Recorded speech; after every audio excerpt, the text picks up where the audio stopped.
Hi friends, welcome to Faris home food. இன்றைக்கி டேஸ்டியான சுவையான பட்டாணி உருளைக்கிழங்கு குருமா எப்படி செய்யலாம் சொல்லித்தரேன்.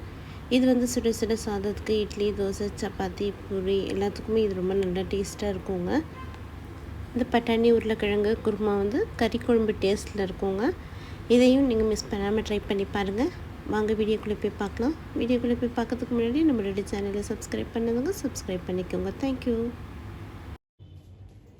பட்டாணி குருமா பண்ணுறதுக்கு பட்டாணி இந்த மாதிரி நைட்டே ஊற வச்சுட்டு காலையில் குக்கரில் வேக வச்சு எடுத்துக்கோங்க.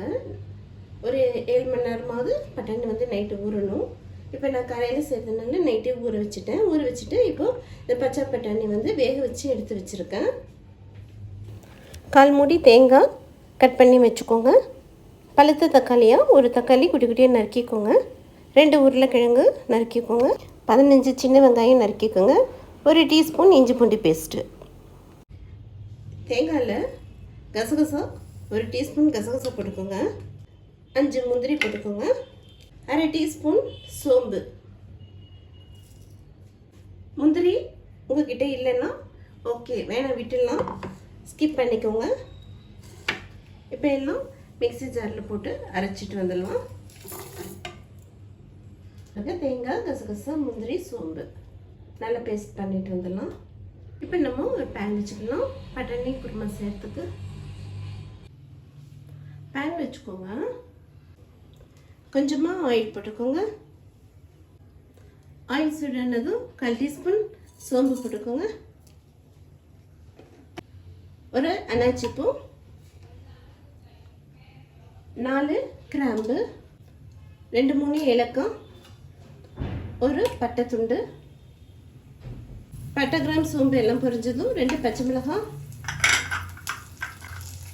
கொஞ்சம் கருவேப்பிலை, 2 பிரியாணி இலை போட்டுக்கோங்க. கொஞ்சமாக பொடியாக நறுக்கின சின்ன வெங்காயமாக போட்டுக்கோங்க. போட்டுட்டு நல்லா வதக்கி விட்டுக்கோங்க. இஞ்சி பூண்டு பேஸ்ட்டு,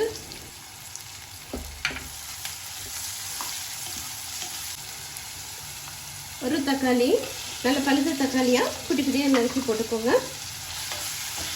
ரொம்ப தக்காளி போடாதீங்க, குருமாவுக்கு புளிப்பாயிடும். ஒரு தக்காளி போதும்.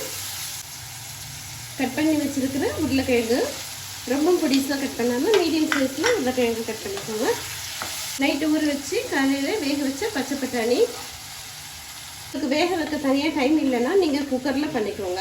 நான் இப்போ வேக வச்சதுனால பாத்திரத்தில் பண்ணியிருக்கேன். 1/4 டீஸ்பூன் மஞ்சள் தூள், குழம்பு மிளகாய் தூள் 2 டீஸ்பூன், 1/2 டீஸ்பூன் வெறும் மிளகாய் தூள். உங்ககிட்ட குழம்பு மிளகாய் தூள் இல்லைன்னா வெறும் மிளகாய் தூள் எக்ஸ்ட்ரா இன்னும் 1 டீஸ்பூன் போட்டுக்கோங்க. குழம்பு மிளகாய் தூள் போடும்போது குருமா நல்லாயிருக்கும். தேவையான அளவுக்கு உப்பு போட்டுக்கோங்க.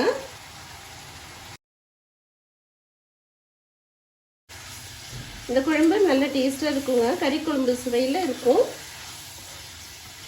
நம்ம கறிக்கு பதில் பட்டாணி உருளைக்கிழங்கு போட்டிருக்கோம், அவ்வளோதான். மற்றபடி நம்ம கறி குழம்புக்கு போடுற எல்லா மசாலாவுமே நம்ம போட்டிருக்கோம். பட்டாணி ஆல்ரெடி நம்ம வேக வச்சுருக்கோம். உருளைக்கிழங்குலாம் வேகணும் இல்லையா, மசாலா வாசனை போகணும். அதுக்காக ஒரு பவுல் தண்ணி ஊற்றிக்கோங்க. உப்பு காரம் எல்லாம் செக் பண்ணிக்கோங்க. 5 மினிட்ஸ் மூடி போட்டு விட்டுருங்க. உருளைக்கிழங்கு நல்லா வேகட்டும். அதுக்கப்புறம் நம்ம தேங்காய் ஊற்றிக்கலாம். 5 மினிட்ஸ் ஆயிடுச்சு. இப்போ ஓப்பன் பண்ணி பார்க்கலாம். பாருங்கள், உருளைக்கிழங்கு எல்லாம் நல்லா வெந்திருக்கு.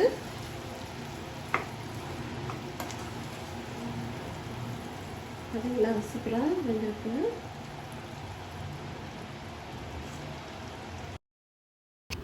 அரைச்சி வச்சிருக்கிற தேங்காய், கசகசா, சோம்பு, முந்திரி போட்டுக்கலாம்.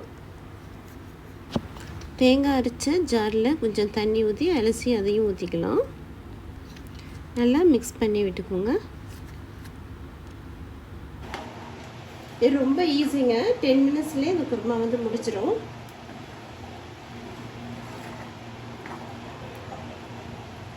உங்களுக்கு ரைஸ்க்கு வேணும்னா இன்னும் கொஞ்சம் லைட்டாக தண்ணி ஊற்றிக்கோங்க.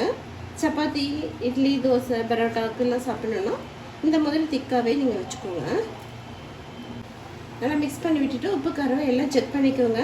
இதுக்கப்புறம் நம்ம குழம்பு கொதிச்சோடனே நம்ம ஸ்டவ் ஆஃப் பண்ணிடணும். அதனால் இப்போவே உப்பு காரம் எல்லாம் செக் பண்ணிக்கோங்க. அப்படியே 5 மினிட்ஸ் மூடி போட்டு விட்டுருங்க. நல்லா குழம்பு கொதிக்கட்டும். 5 மினிட்ஸ் ஆயிடுச்சு. இப்போ ஓப்பன் பண்ணி பார்க்கலாம். மணக்க மணக்க உருளைக்கிழங்கு பட்டாணி குருமா ரெடி ஆகிடுச்சிங்க. சுட சுட லாஸ்ட்டில் கொஞ்சமாக கொத்தமல்லி போட்டுக்கலாம். ஸ்டவ் வந்து ஆஃப் பண்ணிவிடுங்க. டேஸ்டியான சுவையான பட்டாணி குருமா ரெடி ஆகிடுச்சிங்க. இது சுட சுட சாதம், இட்லி, தோசை, பரோட்டா, பூரி எல்லாத்துக்குமே இது ரொம்ப நல்லா டேஸ்ட்டாக இருக்குங்க. நீங்களும் இதே மாதிரி செஞ்சு பாருங்கள். தொடர்ந்து எனக்கு சப்போர்ட் பண்ணுங்கள். என்னுடைய வீடியோவை பாருங்கள். உங்களுக்கு ஏதாவது பிடிக்கல, குறை இருந்ததுன்னா கமெண்ட் பண்ணுங்கள். இந்த வீடியோ பிடிச்சிருந்ததுன்னா லைக் பண்ணுங்கள், ஷேர் பண்ணுங்கள், சப்ஸ்கிரைப் பண்ணுங்கள். தேங்க்யூ ஃபார் வாட்சிங். பாய்.